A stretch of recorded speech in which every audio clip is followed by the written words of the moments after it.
okay? But the number one message here is get up. Don't just count on other people to do it. Now, I want to get into some other issues if we talk about some more solutions here, but I also want to talk about what their end game is, studying these larger... okay, so can I mention one other thing? Go ahead.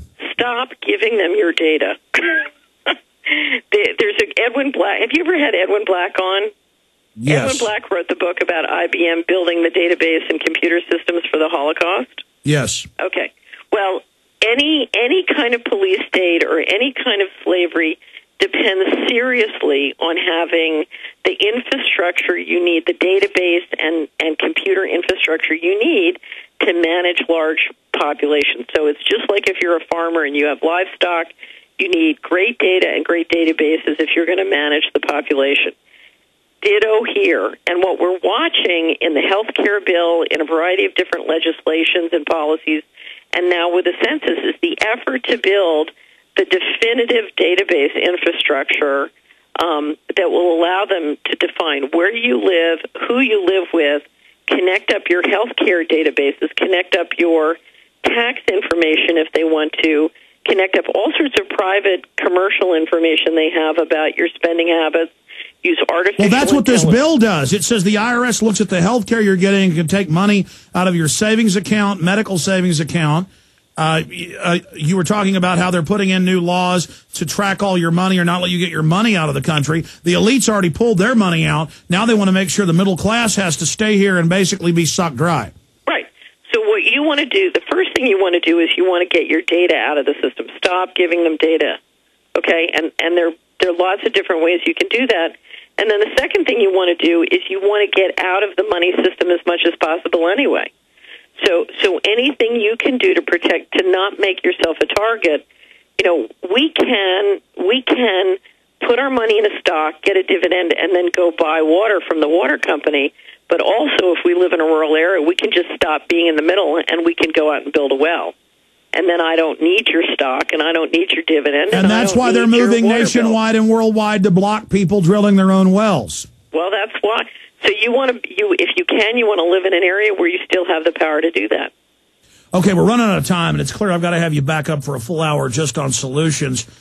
Those are all great solutions. I, number one, say wake people up. They're ready to be woken up to the full horror. But looking at their program and being able to factor in all these different elements on a wide spectrum analysis, what do you see as their game plan in the next 6 months to a year to 2 years, out to 5 years? How do you see them unrolling this global financial takeover? And then we'll dovetail that with this war-making economy that isn't just launching wars overseas, naked body scanners, surveillance, face scanners, CPS, DynCorp out grabbing more children for no reason, the Texas case where they're taking people's kids now if their parents say don't trust the government. I mean, it's getting crazy. Right. No, it's been crazy for a long time, but it's going to become very crazy to most people. And I think what you need to do is first and foremost, you need to know that if you are awake and out to protect yourself, they can't do this. And so the question is, what the step number one everybody has to do is turn off their TV and stop listening to their media and stay linked into media that's telling you the truth. That's step number one, because the first way they control you, Alex, is with your mind.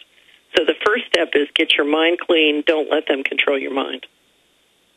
Well, I mean, how can a cop take a family's child and put on the CPS form they taught their children not to trust the government? I mean, that's right out of 1984, and these cops feel good while they're doing this. I mean, these are tyrants. You know why? Because I've seen this in my own situation when I was targeted. Every team, we had 18 audits and investigations at the Hamilton Securities Group, and when each one started, the people coming in to audit, investigate, thought we were, just bad, horrible people, and then we'd work with them, and before it was over, they'd be on our side against the government. But initially, they are taught to believe that you're bad people, and the problem is most people get defensive and don't work through it. We were trained in spiritual warfare, so we saw it as our job to bring them across to the light, and usually did.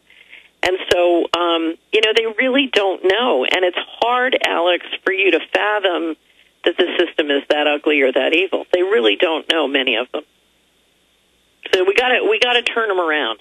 When you saw our article last Friday, Cops and CPS Seize Child from Parents for Mistrusting Government, I was aware of this, but you sent me a lot of stuff that I actually wasn't aware of, and we're going to be showing people some document cam shots right now, with DynCorp heavily involved. Globally, it's been congressional hearings in white slavery, child kidnapping rings. They now have a new name, but CSC, DynCorp, and the economics. They merged into CSC, and then they got spun off and went public, so they're back to their old name.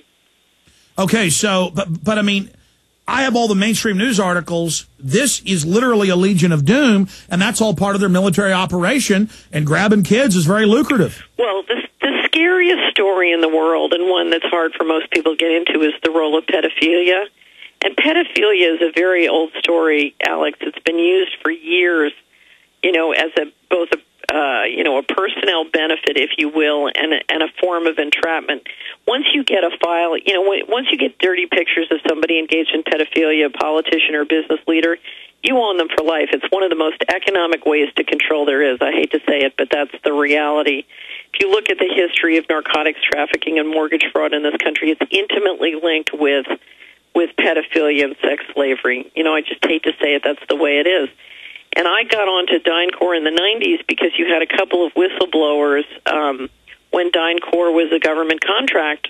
You had their project managers literally engaged in buying and owning children and using them for sex and working with the local mafias who were tracking it. And yet the State Department, where DynCorp is the biggest contract, was forgiving all of this. Anyway, this is all on the public record.